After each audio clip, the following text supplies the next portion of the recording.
Hello, everyone. Good morning and welcome to this webinar from Mentessa. Today, we are very happy to talk about the world of mentoring and what's going on, and especially how mentoring is more and more contributing to high performance cultures in organization. My name is Raymond Vromans. I'm based in the Netherlands, and I'm one of the first Mentessa Impact Partners, meaning that I'm set out and keen to put the Mentessa platform and the opportunity it brings for people and businesses in the Netherlands. But today I won't be alone. I'm very happy to announce that also Tina Ruseva will be joining us today to share both our knowledge and experience on mentoring, which is a hot topic these days. So, Tina, would you like to join us? Hello, Hello, Raymond. I welcome. Great to love have the you. Fridays when we're running the webinars. Are you ready?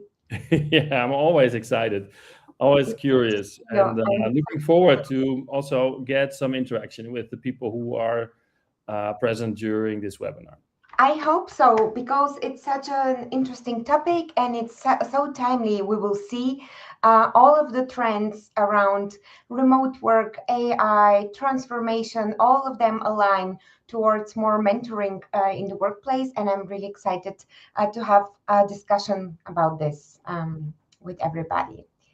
Absolutely. So, I think in a moment, of course, we will connect and start with the key topic about the mentoring and the trends today. But maybe before we go there, isn't it interesting to maybe kind of first kick off with what is mentoring exactly? I think there are so many definitions about mentoring. So we'll start with in a moment with talking about what is it and maybe also what it's not. I'm also a trainer and a coach, so mentoring, training, coaching. What is it? What's the difference? We'll definitely talk about mentoring from a strategic point of view, within the realm of learning and development, continuous learning in organizations. Discuss some of the key trends, and of course, talk about how mentoring can have a substantial added value towards creating a high performance culture. But before, of course, maybe a question to some of you there, if you're there, what is mentoring exactly? So if you want, you can drop in the chat your ideas about what is mentoring or what it's not, what it's supposed to do. Curious to hear. So maybe Tina, also we can share our own thoughts on this topic about mentoring. Well, there used to be times when I said that everything can be mentoring. It can be a conversation at a bus station with a random stranger. It could be a coffee chat with a colleague at work. Those times have changed. I believe that we should be more strict about using the word mentoring. What about you, Raymond? How do you see this, and how is it in the Netherlands? Yeah, well, I think it's growing more and more, but it's of course not new. When I think about my first job at a large organization in a trainee program, I was given a mentor. It was the HR director of the company, and it was super valuable for me at that time. Being really young and unexperienced in a completely new business and organization, to kind of have that support from someone with a more senior experience in the organization. But I Mhm. think that's a bit too limited. I think it's much more than just supporting onboarding or new people in organizations, right? Indeed, it is. However, I find it difficult to talk about it without a definition, and this is why we brought one with us today. Let me Yes. see if I can put it up.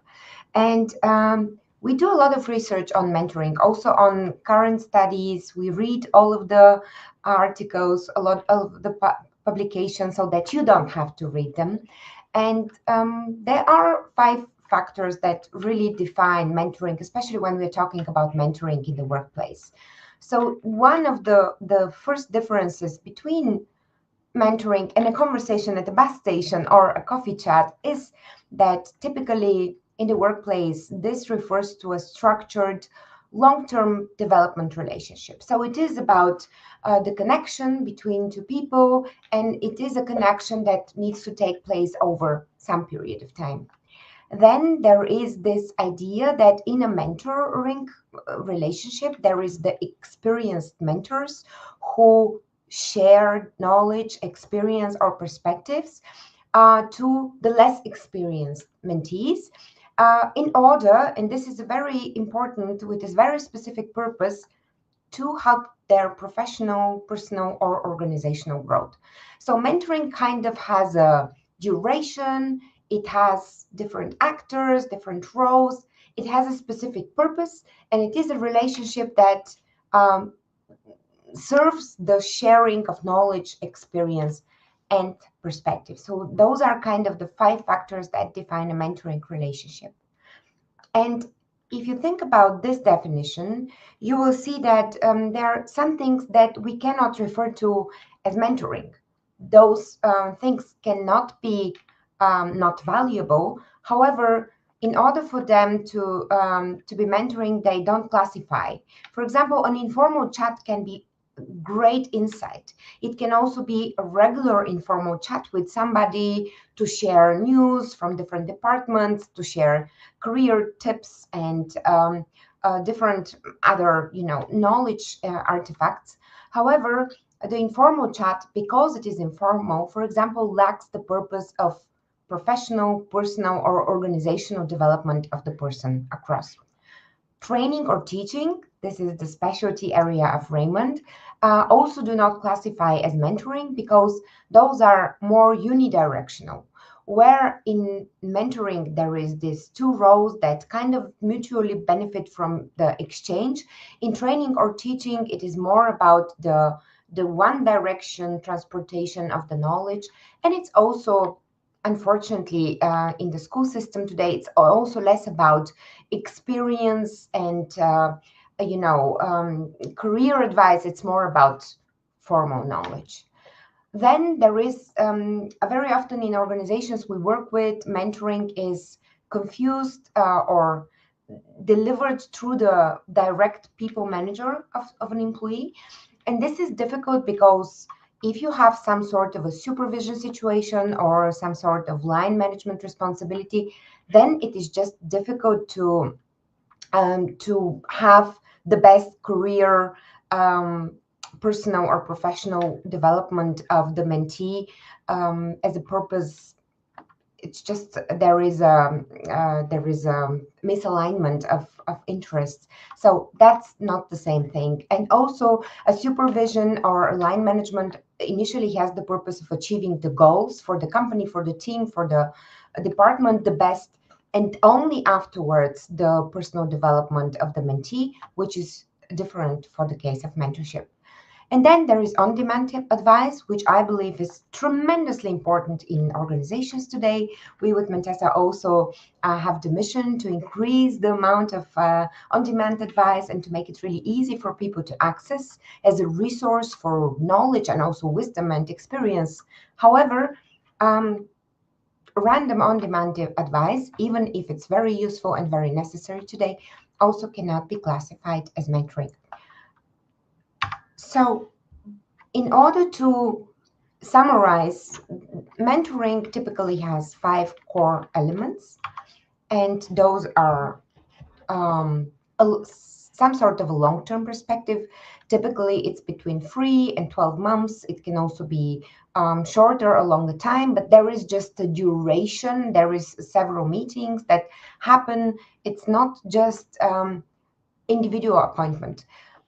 Then there is this experience that is given to the mentee in the form of conversations. And this is why, for example, in the workplace, employee mentoring is very often narrowly tied around the role, around the career projection, career goals of the person, and the matching often is based on more experienced people who can share insights from exactly those situations. Then there is the orientation, which really is about the the role clarification in both in this relationship. So there are the mentor and the mentee, and there is some frame around who needs to achieve what and how this can be supported. There is some network and context. For example, the access to experiential knowledge from the organization or from other organizations if we're talking about cross mentoring. As a last piece of mentoring, as a last core element, we have the two-sided benefit, which is, for example, different in coaching or training situations. So if one of the most frequent questions that people discuss when it is about mentoring is mentoring versus coaching. So I'm happy you're joining me, Raymond, because I would like to discuss this with you a little bit. So how do you see the differences? Well, first of all, let me start. I can imagine the confusion because if you look from a distance, it might seem very similar. But from my own experience as a coach, there's a very some key differences. I think from a mentoring perspective, what you aim for is a mentor to share his knowledge and experience and give examples and maybe give tips and advice. That's completely not done within coaching. A coaching can be completely ignorant about a certain situation or a certain topic that a coachee wants to talk about. And the coach will ask questions to help the coachee find the answers themselves. But from a mentoring perspective, of course, you're actually wanting to get that examples, those tips, those experiences, the knowledge from that mentor. So I think that's one of the key differences between mentoring versus coaching. Is there anything that you find that to add to this distinction?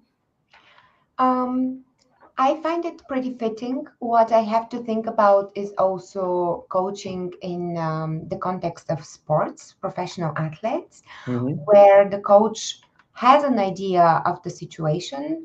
However, it's still different than mentoring because even if they are giving their expertise, it's not about the knowledge and the wisdom. It's really about mastering the goals and being achieving higher performance in some area, which is not necessarily the topic of mentoring. So I do agree that there are some differences, and this is why I would like to move on to our next differentiation, and this is mentoring versus training. Yeah. Raymond, I know that the majority of your work is training. So as a coach and a trainer and a mentor, how would you say do those things differ? Yeah, so for me, the distinction here is already a lot bigger between training versus mentoring. First of all, I believe that mentoring is a much lower threshold to learn and develop, to gain new insights. It's about, partly it's about growing knowledge. In terms of training, people do online trainings, do physical trainings. But partially it's also about, from a certain methodology or a certain model, learning and developing skills. Where I think that mentoring is much more hands-on and practical, based on one-on-one handover of skills or capabilities. And it's also, as I said, a much lower threshold. Training are often much more costly. They are focused on really short time span. Most intense trainings are maybe 3 or 4 days already, and that's a lot. Whereas I think what you mentioned earlier, where mentoring is a much more long-term process between mentor and mentee. So there's a lot more opportunity to learn, share, discuss, try, experiment in that whole process between the mentor and the mentee. And I found a really great quote about the difference here, and I decided to put it into the presentation because I think it captures the essence. Training delivers knowledge, and mentoring turns this knowledge into the ability to act. And I think this summary shows why we are talking about the mentoring trends for 2026 and why we are talking about mentoring today. Um, and before I review the answer, I would just like to ask everyone to think about, what do you think? What is more important today? Knowledge or the ability to act? Yeah, I'm also curious to hear from some of the people here present. Well, in the world of infinite knowledge and ChatGPT that can answer any question with just the click of a button, obviously we believe at Mentessa that the ability to act becomes crucial. The ability to work with knowledge, to understand it. This is why we don't just read books, but we also consult coaches, and we don't just, certify ourselves in different disciplines, but then we want to practice, and then we want to see and observe and shadow other experts in this area. So because the ability to act today becomes more crucial than the ability to find and access knowledge, mentoring becomes this very, very hot topic for organizations. And I have a slide here. I don't want it to look too complicated, but I have put together the major forces influencing the workplace right now. So we have AI as a central driver of transformation and change in the middle of the slide. But we also have remote and hybrid work. We have an ongoing war for talent for decades now. We then have upskilling and transformation challenges, which the majority, especially the larger organizations, are overcoming. And on top of this, we have the geopolitical challenges. And here I mean, for example, changes in uh, delivery lines, in access to resources, etc. So all of this has positive and negative influences on the way we work. And one of the positive influences is that, for example, we can do stuff faster. So we gain speed, we can do things more efficiently, we can visualize ideas faster, we can implement them faster, we can test them faster. But it also comes with the negative implication that um, this speed makes alignment of information levels, of decisions, of how people feel with the process very much more difficult. And this is why I think you can see here the ability to act is really intricated by those trends, other than the access to knowledge, which only becomes more and easier. In addition to that, there is another positive benefit, at least one more positive aspect of those trends, and this is innovation. So we can not only develop ideas faster, but we can also scale them easier. So we can go global very fast. We can translate. We can create products that are multilingual, that consider the needs and requirements of different customer segments a lot more easier. And this is why we can scale them faster. But as a negative connotation of this, we just lose trust in new products, in new brands. So we are not sure, are they real, are they legit, and this is why here again our ability to act becomes threatened. One way to overcome this is, of course, with mentoring, and there are many other ways around culture change and building trust in organizations, aligning cultures. Companies are doing a lot, and there are trillions of dollars spent every year on culture and culture change. And you know the measures. So it's events, it's internal communication campaigns that mostly manifest in posters on the walls, presentations, um, code of conducts, etc. However, we believe that one of the easiest way is to influence culture and the ability to act is by behavior, by making desired behaviors easier. Why? Because culture is patterns of observable applied behaviors, and this is why we need to change those. So mentoring becomes strategic for business because It can help retain the knowledge. For example, when people leave the company, when we have, scarce resources, it helps faster the learning curves. Then it also helps to retain talent itself. Mentoring has been proven to increase loyalty. There is a very famous study by Salesforce that shows that people with a mentor tend to want to quit their jobs a lot less often than people without one. It also is a way that people sense belonging because they can be needed. They can engage as a mentor and feel more seen with their strengths. In addition to that, we had a comment. Maybe we can. We had quite some comments. Guys, I didn't see those. Yeah, I'm looking into them for a moment. Maybe we can continue your story and then we'll pick Yes, one of them. we That's okay. will turn the comments on in a second. Sorry, I just lost my mind. The ability to act. Another benefit of mentoring, a strategic way to. I'm a little bit out of my role, but another way is that it helps leadership development in everyday work because it provides this level of reflection that traditional training just cannot provide. And the last one is that diversity and inclusion programs, not all of them, but the ones that work, really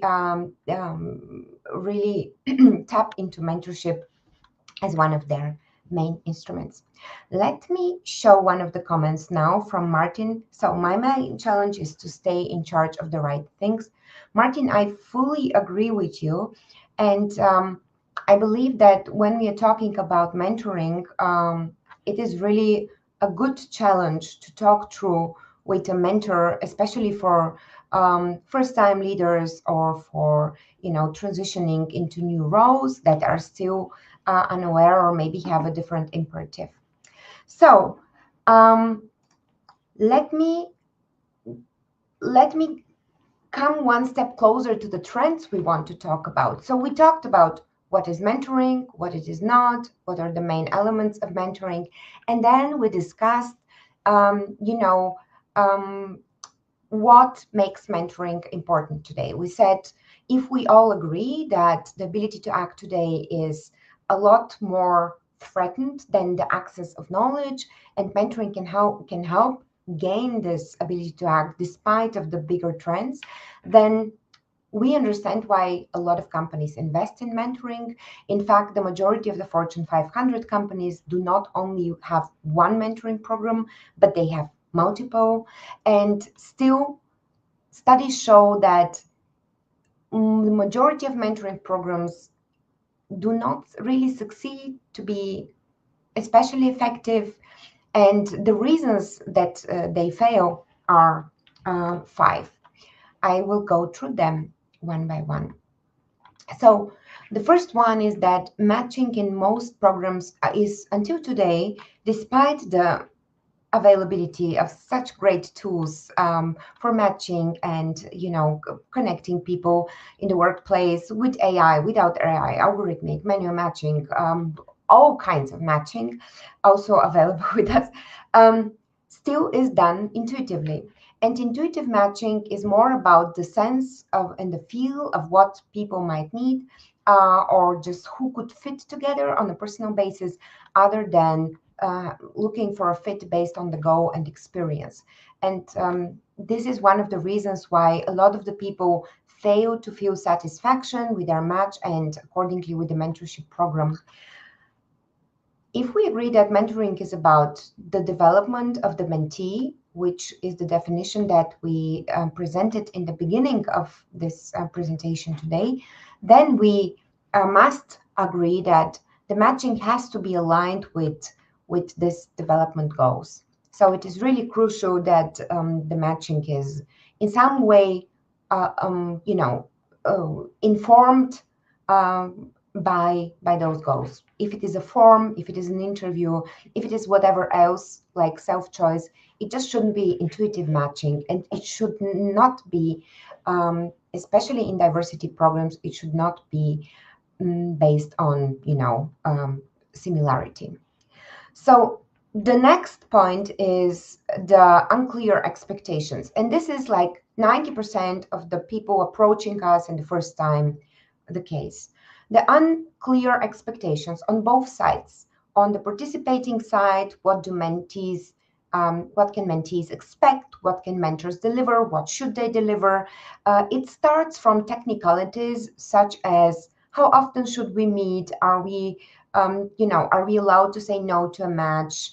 For how long is this mentorship going? Until very, very strategic things like what is the purpose of this mentoring relationship? Because you should agree that no mentor can be the right mentor for all questions that a person has. And if a mentorship relationship really needs a clear purpose, such as personal, professional, or organizational development, then this purpose should be clarified in the expectations. For example, of course, a mentor and mentee can talk about some personal issue that needs clarification. We're all human and we like to discuss, and it would be unnatural to say, no, no, no, we're not talking about this, even if people can do this, totally fine. However, if the mentoring program is about the organizational development of the mentee, then this expectation should be informing the entire communication between both of them. Then a lot of programs lack structure. So a lot of programs end with the match. And this is one of the reasons why people just lose the drive, they lose orientation, expectations on themselves become unclear. And a really good structure really helps to amplify the strengths of the mentor, really sharply focus on the purpose, and give everybody the feeling of, I know where this is going to and how I can be my best self, be it as a mentee or a mentor. I am handling all my tools with just those two fingers. I'm very, very happy how it's working out.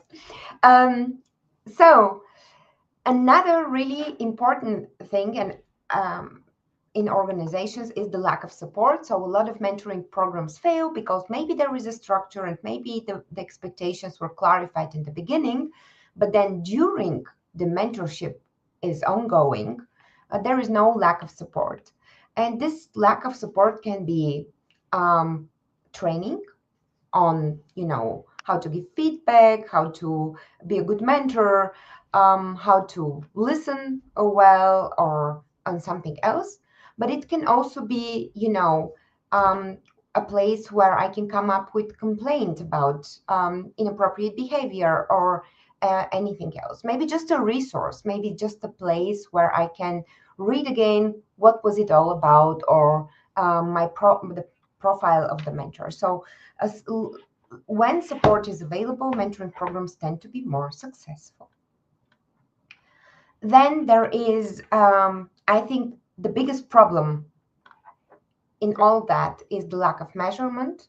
A lot of mentorship programs are still done manually. They're done with the help of spreadsheets, with emails. In some organizations we work with, even with phone calls. So people just call and say, would you like to mentor this or that person? And everything is so heavy and also very tacit. And without a way to digitize all of those interactions, or at least touch points, there is no way to measure them.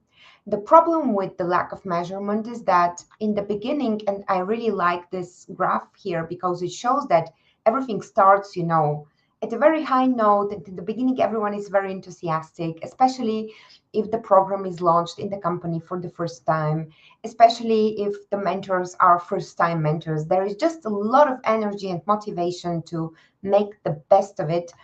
And then over time, with all of those factors in place and the lack of measurement, all of that just fades away. And the saddest thing is that without measuring it, even the impact created despite all of those weaknesses or maybe even strengths, the program just loses priority for senior management and the resources behind it. So it is not, it is not a coincidence that the factors maybe the factors creating successful mentoring programs are exactly the opposite. And in a summary, before I introduce you to those, I would like to say mentoring can be very effective. Studies show that mentoring, if done right, can be even the most effective talent development tool. But a lot of programs fail to do so because they do not have the following in place. And those are the best practices of modern mentoring programs. Raymond, are you keeping an eye on the comments? I just see there is some movement here, and I Yes. don't want to ignore anybody. However, I just have my two eyes and I cannot. No, it's still there. It's still there. It's okay. Really good. And guys, if you have any other questions or if something is unclear, as you see, we're super excited to do this. We're like not only mentoring experts, but I would like to call us, Raymond, the mentoring enthusiasts. So we really want to give you all of the knowledge that we have accumulated on all those years and mentoring programs. But if there are things that are particularly interesting for you, drop them on the chat and we'll be keeping an eye on it. And latest at the end of the presentation, we'll make sure to go through all of those and discuss them and give you the answers. So until we do so, let's go through 5 really important best practices. The first one is that no matter how you do your mentoring program, if it is a small one, a company-wide one, if it is exclusive to leadership or accessible to everybody, if it has the focus of diversity and inclusion or career development, your program needs to have a common framework. It needs to have a common framework so that you can communicate it, and by this, help people understand their roles in the process. Mentoring, as we define this, has at least 2 rows of the mentors and the mentees, and at least those 2 rows need to understand their this framework so that they can provide their expertise into this framework appropriately. In addition to that, the framework helps also clarify the goals. So the goal of the mentorship in itself can be clarified throughout the mentorship, but also the framework is helpful for making goals clear. For example, if you're designing a mentoring program to help female leaders develop into senior management positions in your company, then this framework already is implying partially this goal.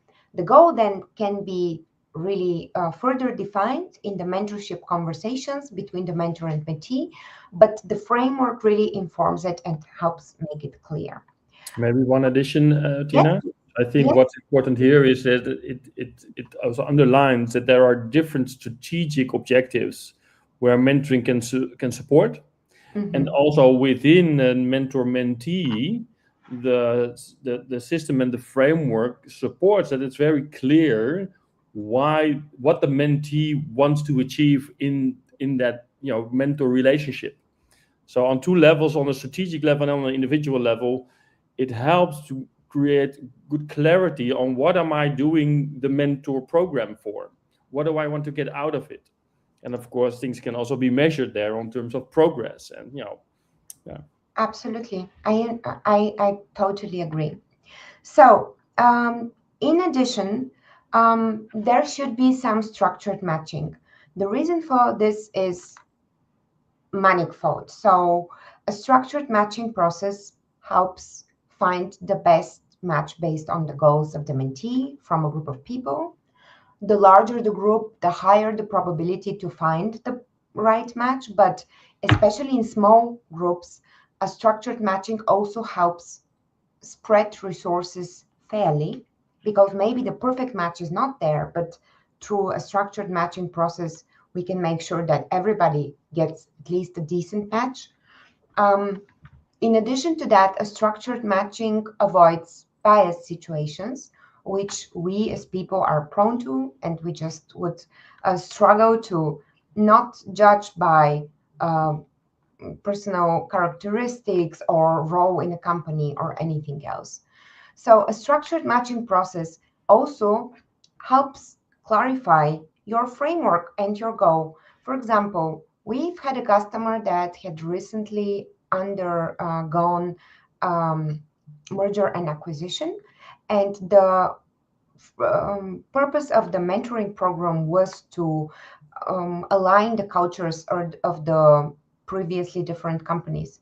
So the structured matching needed to make sure that this, on top of the other matching criteria, people were only matched based on, from different former companies, so that this purpose is happening. By having this structured matching in place, it can be also communicated in the framework and help more align expectations and clarify the goals, because the mentoring program will be announced as such in effort to become one. We want to give you the chance to meet colleagues from different companies and help them prepare for their roles or get prepared for your new roles. And this is why we have created this or that program with this or that matching crews. So all of this just really helps transparency. Transparency helps trust, and all of this helps the ability to act. And maybe, Tina, one addition on the structured matching is that, I talked about my earlier own experience with mentoring. I was given a mentor. In this situation, people can really very in a detailed way describe what is the skills or knowledge or expertise they're looking for. So that's also giving a much better sense of who is the best fit, who has that knowledge or skill or experience that I'm maybe still lacking, that I find, I want a mentor to learn and grow from. Yes, I agree. Yeah. This is why I believe also the fourth best practice is essential: feedback and impact measurement. So people are perhaps the most complex beings on this planet, and even if we have a clear framework, a structured matching, and if we have clarified goals, people will happen, life will come in between. So there will be very different experiences. In order to be able to improve the program, but also to show its impact and save resources for the next batch, for the next run, it is crucial to measure those impacts. Tools like Mentessa today really help to do this on the run while without additional effort. But no matter how you do it, maybe even just with the survey at the end of the program to all participants, you need to make sure to do it in order to be able to improve and maintain all of those other criteria. Critically for the continuity of a program, where in the start you of course make strategic choices to invest and spend time and effort to create that. So good to be measuring also on the status and the progress and the quality of the mentoring program. Yes, absolutely. And the last point I put in the center because it's like critical for all of the others: creating a sense of community for the mentoring cohort, batch, group, circle, program participants, is helping all of the above. Because when people feel belonging, when they feel as part of something bigger than their own career development, than their own mentor experience or mentorship program, they just become more willing and more capable to fill the gaps when such appear, to provide just better mentoring, better listening, better feedback. And all of this helps, at the end of the day, it helps the program managers to get better results and more resources for the program and show its effect. So community building is crucial for this. So Tina, when in a yeah. moment we'll go to, of course, the key trends that we see in mentoring, but maybe is there an example of a best practice of a recent customer that you can share where one of these elements was maybe crucial for the success of the implementation? Is there something that comes Yes. to mind? Well, I shared the example of the mergers and acquisitions where a structured matching process was crucial for Yep.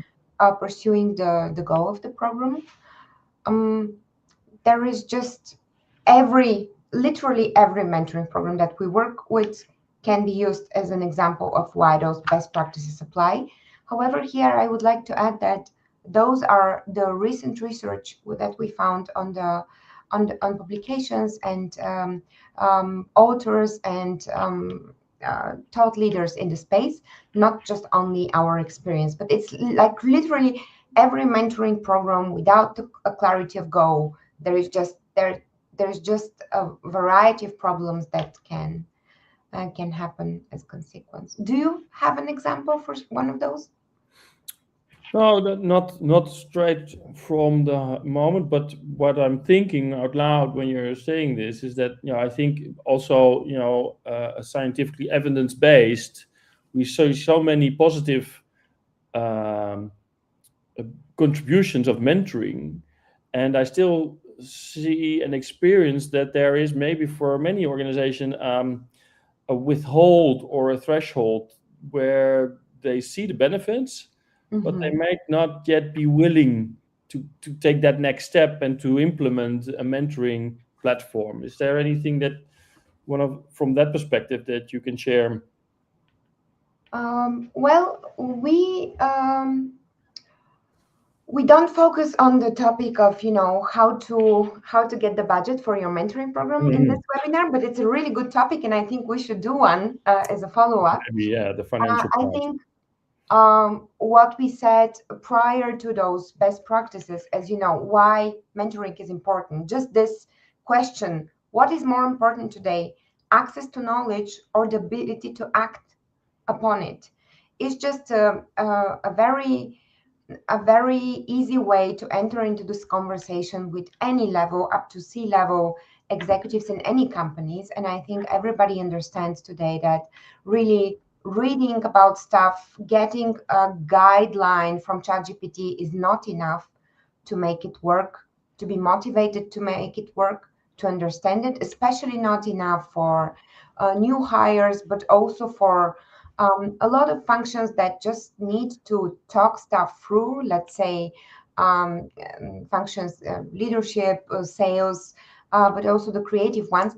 So we should do one on the Yeah, return, yeah. but I believe just even this realization, the Absolutely. And ability. I'm curious also for the people joining us, if you know some of those thresholds or considerations why mentoring is not yet being implemented, please put them in the comments so we can pick them up also maybe in the next webinar. So Yeah. maybe let's continue with the key trends, Tina. Okay, so having defined mentorship, what makes it good and bad, we have researched how to act upon the current trends in the market with its help. And we have picked 5 for you. We have a blog article summarizing those if you want to read them through after the event. So, trend number 1 is that mentoring is becoming programmatic. So, it used to be that a mentoring program is largely more loose, that maybe participants need to apply, but then they just take part in events and more informally find relationships, or a structure that is more individual, working for them. So in order for mentoring to unfold its benefits in this complicated environment that we have, HR is responding with making it more programmatic. This helps it manage, but it also helps it become more mandatory. And trend number 2 is that mentoring programs do become mandatory this year. Um, I don't know how long your experience in the workplace goes behind, but the majority of the mentoring programs are non-mandatory. They're on a volunteer basis, and this is a good thing because it is about relationships, and relationships are very difficult to enforce. However,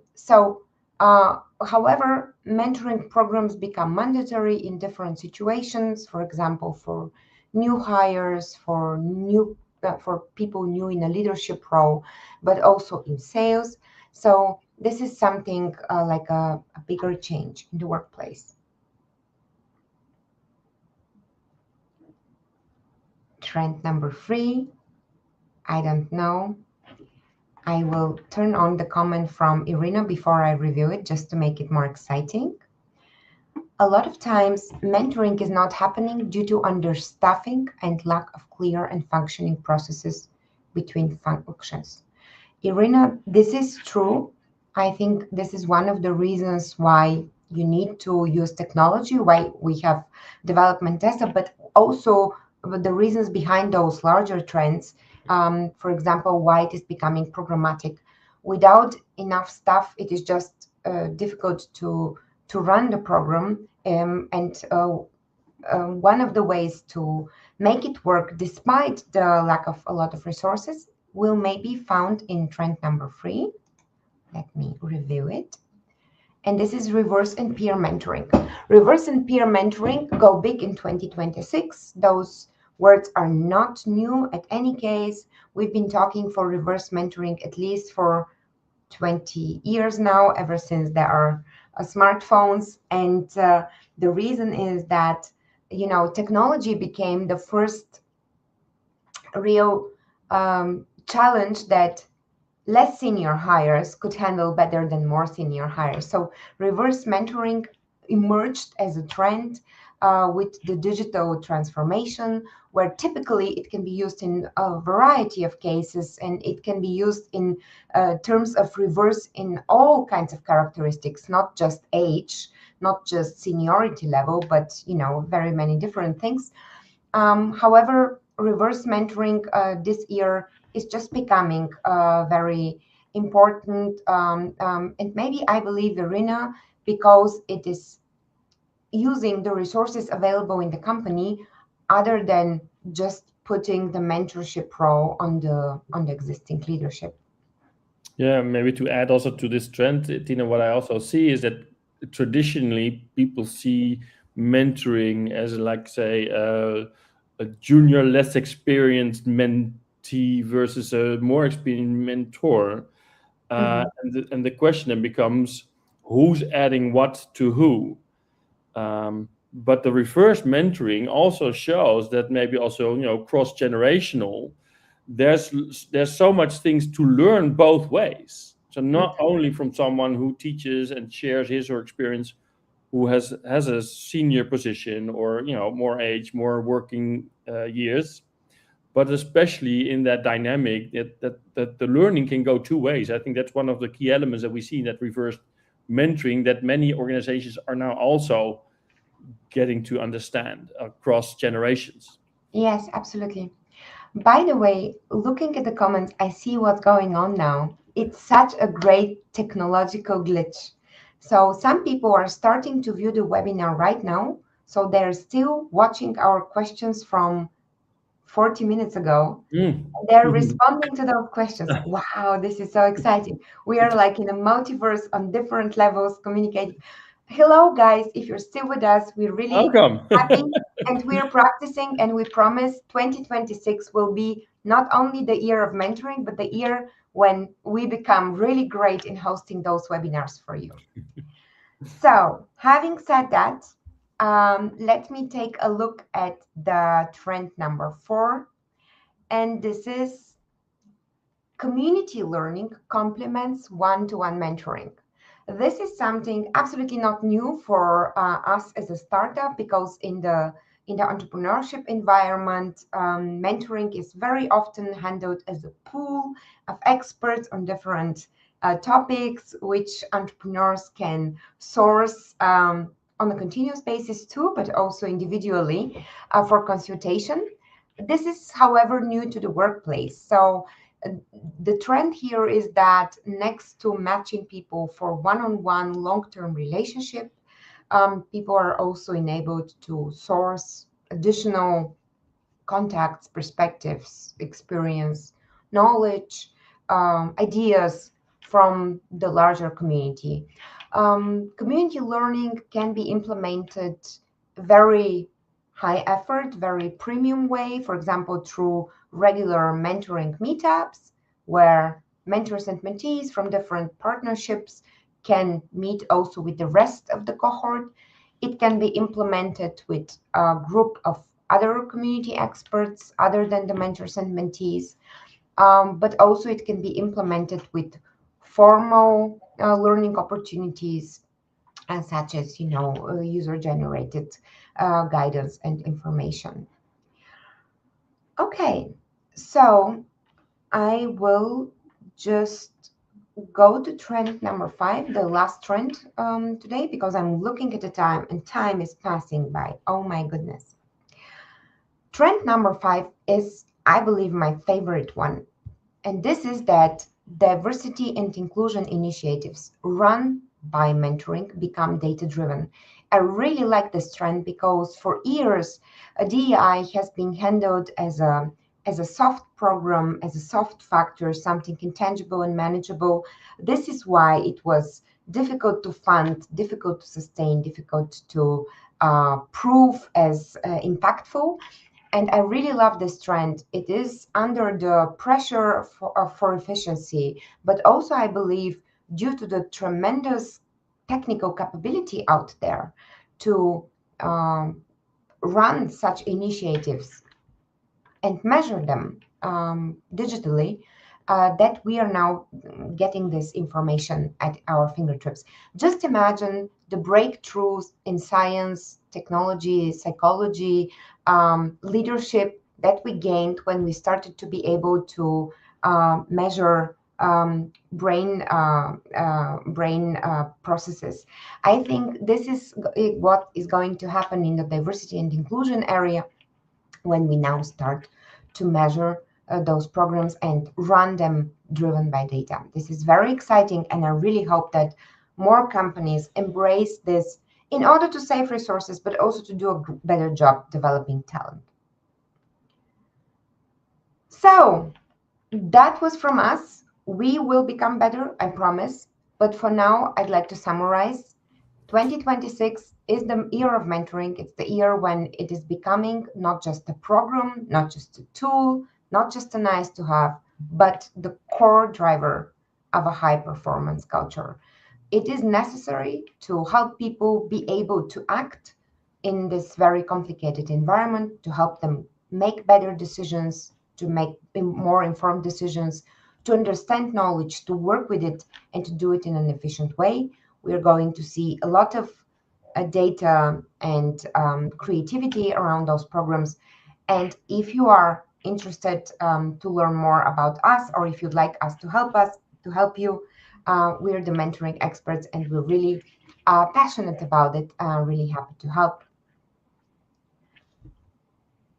Yeah, and having said that, of course, it's not only, as you were showing in this slide, about the technological part, which is, of course, crucial and creates a lot of efficiency and effectivity, but also the advisory part. So we also see ourselves as mentoring partners that can really think along with your organization. What's the key goal? How can you best set that up? How can we support also in giving tools to mentors to also become an even better mentor, etc. And also, of course, manage all the data, which is becoming more and more available using the framework.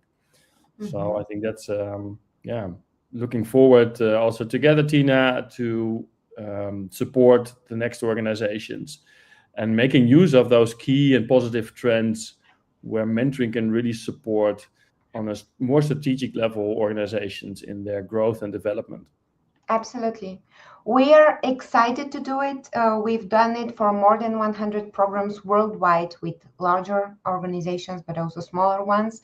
We are we have a polished process that helps you start where you are, and a great technology that makes everything a lot more efficient than you would be able to do by yourself.